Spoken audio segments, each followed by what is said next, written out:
Welcome to the DooDoo Diva Smells Like Money podcast. I'm your host, Suzanne Chin-Taylor, CEO and founder of Creative Raven, the firm that helps wastewater industry contractors and manufacturers unlock the power of digital marketing, AI, and PR to boost sales and opportunities.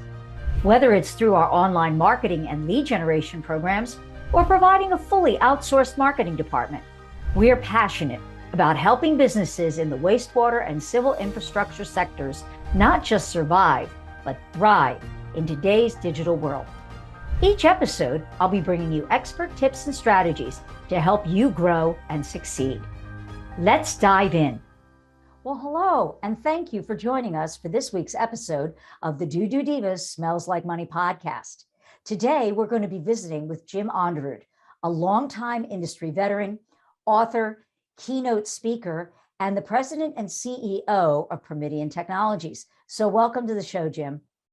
Thank you, Suzanne. Today, we're going to be talking about a topic that I know is near and dear to your heart. And it actually was the thing that prompted you to write your recent book, The Profitability Playbook. And it's that there's a conception about profit being a dirty word or a bad thing.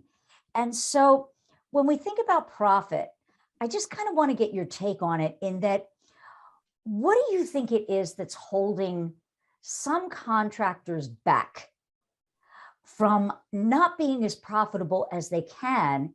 And then the ones who are highly successful and profitable, what is it they're doing that the others aren't, in your opinion?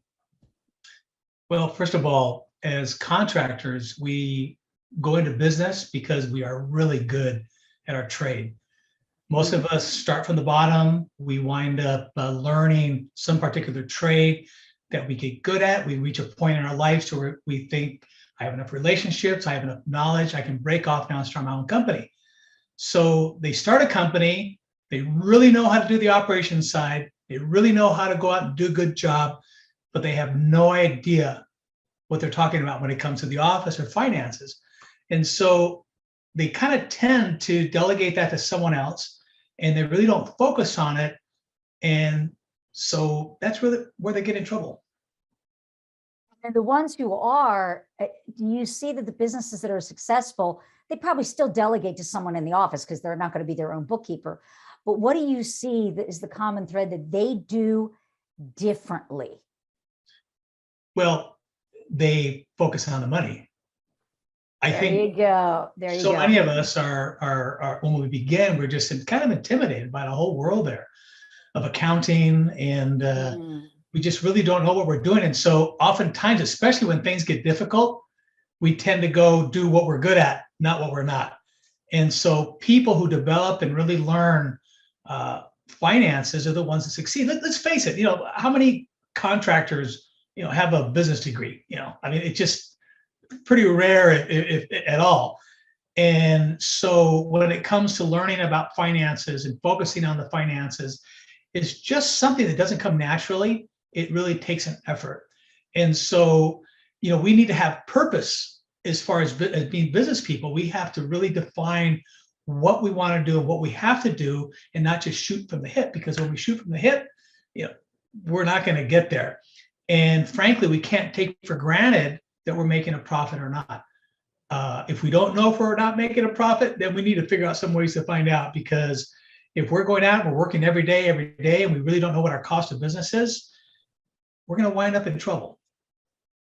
Why do you think profit has been so vilified? And why is it so important that, to change that mindset, especially as small business owners? Big corporate, we think of, oh, they're just all about making the profit. And I think that's where it comes from, is that big corporate mindset where we feel like the victim. But as a small business owner, we're victimizing ourselves that's how I see it, we're victimizing ourselves if we don't see profit as a positive thing. So what do we need to do to shift that mindset? Well, first of all, that's really come from the media. The media has perpetuated the fact that profit is evil, corporate greed, all these things over the years have been put out there to really demonize it. And I can assure you that those people who are saying that have no idea how business works. They probably never needed to make a profit in their lives. And so what we need to look at the fact is that profit is business. Profit is success. Without profit, we're out of business. You can't go out and break even. You can't have your people go out and work for a day just to keep them busy when you're losing money, because each company begins with a certain amount of money that they can work with. It's called operating capital. That operating capital that you start out with has to sustain you. It has to be able to weather payables, receivables. Sometimes receivables take a long time to come in, and you have to have enough money to be able to weather those times. And if that's not building and growing, and if you're not making a profit, then your operating capital is shrinking, which means that eventually you won't have enough money to pay your bills. And so we want to make a profit because we want that to grow. We want to be able to have a profit so that we can invest in new equipment. We want to grow. We want to be able to hire more people. And we need, obviously reserve money to be able to weather those difficult times. And so that's all about profit. Without profit, there is not a company in the world that will succeed. Jim, you talk an awful lot about the importance of understanding the numbers, in all your presentations, your books, your workshops. And so for those contractors that are maybe new to the business, or maybe they have been around for a while, but this is just a subject matter that they're not comfortable with. And as you said earlier, they kind of, delegate that to someone else, and they know that they really need to dive in and get a better handle on this. What sections, or I would say parts of understanding the numbers, if they're starting out and they're looking at this, what's that old expression? How do you eat, I hate the expression, but how do you eat an elephant one bite at a time? What are those first essential items that they should really be focused on to learn about that will help them the most to build a really good foundation for their financial knowledge? Well, just the basics. And, so we're talking about the simplicity of selling something and be paid for something. Okay. And, if we broke it down on a cash basis, it would probably be a lot simpler. But since we're talking about going out and doing work and then being paid for that work. So when we do that work, we're talking about our receivables. When we have to pay for something, it's our payables. And so really understanding the difference between those, understanding that when we make revenue, that revenue is just the amount of money we make, but it doesn't mean really the profit. So if you have, $1,000 in revenue, but you have $1,500 in cost, you're not making money, right? And so I think it's really important that we kind of understand what profitability, I'm coming back to profitability, because that's really the bottom line, is that we really focus on what we're making. And we'll talk later a little more about, I believe, about job costing, which is a great way to really kind of track that. I think that we need to understand our operating capital, what that is, how our payables affect it, how our receivables affect it, because every single thing we do within a company affects our finances. Every decision, everything. Whether we decide to let somebody work an hour of overtime, whether we purchase something, if we neglect keeping an eye on our employees and they're just kind of milking the clock. All those decisions, whether they're actual decisions or whether they're just apathy, affect the bottom line. And so I just think that someone who's just not comfortable in that area, if they begin to just look at the basics, and spend time looking at the books, I think, like I said earlier, people tend to ignore things they don't understand, and there's intimidation in it. But I think just by spending a little bit of time understanding what your costs are, because that's really the basis of it all. If we don't know what it costs us to do business, then we don't know if we're making a profit, right? So we need to know what our fixed costs are. We need to those are things like your vehicle payments, things that you pay for every single month. They don't necessarily change. You have your fixed variable costs, which are things that are there every month, but yet they vary. That can be payroll, for example. And that's usually the biggest part of our expenses as contractors, because we're providing service. Some of us do have products, which is kind of a different thing, but most of us are dealing with service. And so we are using muscle, we are using employees to go out and perform work. And so that's going to grow the payroll. So, and we need to understand what our variable costs is, what the variable costs that fluctuate from month to month. Sometimes we have them, sometimes we don't.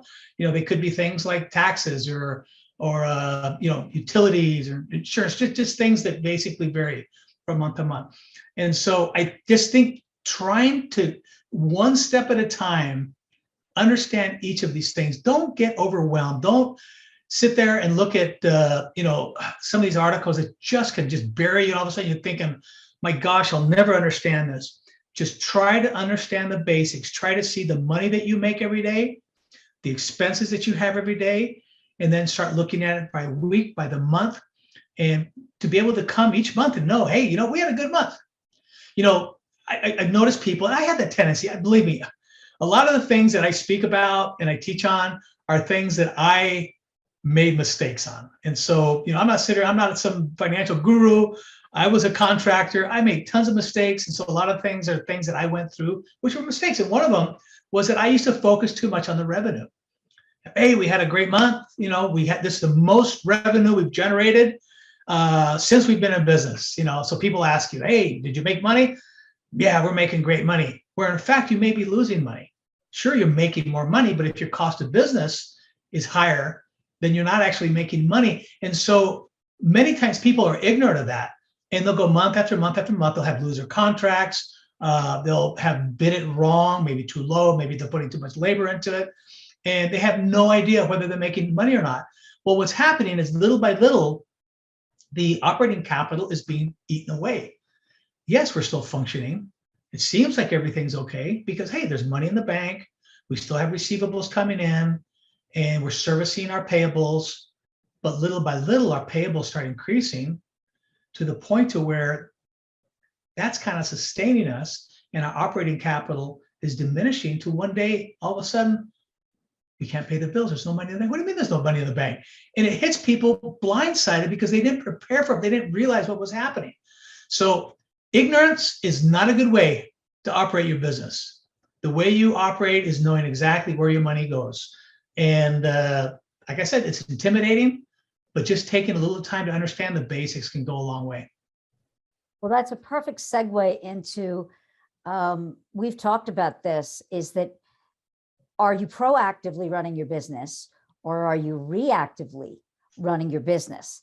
And so what can you do to make sure that you are staying in the proactive mode instead of the reactive mode? What are those things that as a business owner, as a contractor, you really need to be thinking of so that you're not running around like basically trying to put about a 5-alarm fire with a garden hose? And you see people like that in personal life. You see people in business that are running around like a chicken with their head cut off. Right. And they're like firemen. They're sitting back. Okay, what's the next shoe to drop? What's the next crisis going to come? And so they sit back waiting for the crisis to strike instead of taking steps to avoid those crises. And so good businessmen, business people, are people who anticipate things before they happen. And so a lot of that is planning, strategic planning. A lot of that is training, being able to have your employees and your staff understand how you deal with certain circumstances.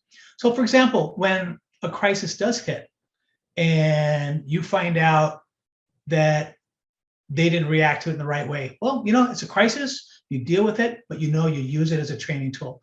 So the employees are told, okay, next time this happens, this is how you handle it, or this is what we could have done to keep it from happening in the first place. As an example, is maintenance. A lot of people don't want to spend the money on maintenance, and it costs money to do preventative maintenance. But with preventative maintenance, then you're not having those crises where you're on the job, your vehicles break down, because that has further repercussions. Suddenly your customers are going like, man, this guy, every time he comes out, his stuff breaks down, or it's dirty, it's not well maintained, and so your reputation begins to suffer, and your work will eventually. And so having a proactive plan to have in place to where you know exactly where you're going. One of the things that I talk extensively about is a budget. And I won't get into detail here, but when you're creating a budget, you're basically going through all the different costs that you anticipate to have in the coming month. Well, that's giving you a vision to the future, right? So that you can actually start planning and seeing things clearly. When you're doing a budget, you're going, hey, what do you mean we're spending, $500 on phones? That seems excessive. Let's research that. Let's kind of here and there kind of peel back some of these costs. But when you're just reactive, you just keep going along. Maybe you're paying places that you don't need to pay. So a budget is great because you're sitting down with your employee or your staff and you're planning what's going ahead. Yes, you have books, you have profit and loss statements. Those give you a light into the past. But doing a budget gives you a light into the future. And that's being proactive. That's looking ahead, not just waiting for the shoe to drop, but taking proactive steps to make sure that you are making good decisions going forward. For those of you who are interested in doing a deeper dive into this subject, Jim has just published a wonderful, easy to read how-to book entitled The Profitability Playbook, where it gives you tips on how to be profitable. There's great exercises and real world examples. And I highly recommend it. It's an easy read and it's been done in such a way that it can make an easy reference that if you need to go back and, how did we do that? There's great spots in there to help coach you through, great for beginners and novices and even experts alike, because even us old dogs in the industry can learn something new every day. The book can be found at Amazon.com. And also you can pre-order it through thetwoitgroup.com in the bookstore. Well, that was great. I love that comparison between the P&L and the budget and each of their roles for business management of looking at the past and then uncovering what's to come. It's a great analogy, great analogy. Well, that's all the time we have today for this segment, but Jim has graciously agreed to stay on and do a part 2 that will air next week. So please come in and visit with us again. Next episode, we are going to be talking about something that I know is very near and dear to Jim's heart, and that is job costing. And this really can apply to any business, not just contracting, but any business can benefit from using the principles of job costing. So until then, thank you again for being on the show, Jim, and thank you for joining us. And until next time, keep it flowing. Thanks for tuning in to today's episode. If you're ready to take your marketing to the next level and start increasing sales and opportunities for your business, reach out to us at Creative Raven. We're here to help you thrive in the digital landscape. Visit creativeraven.com or click the link in the show notes below to schedule a call and learn how we can support your growth. If you enjoyed the insights on today's episode, be sure to hit subscribe so you'll never miss an update. Until next time, keep growing and keep it flowing.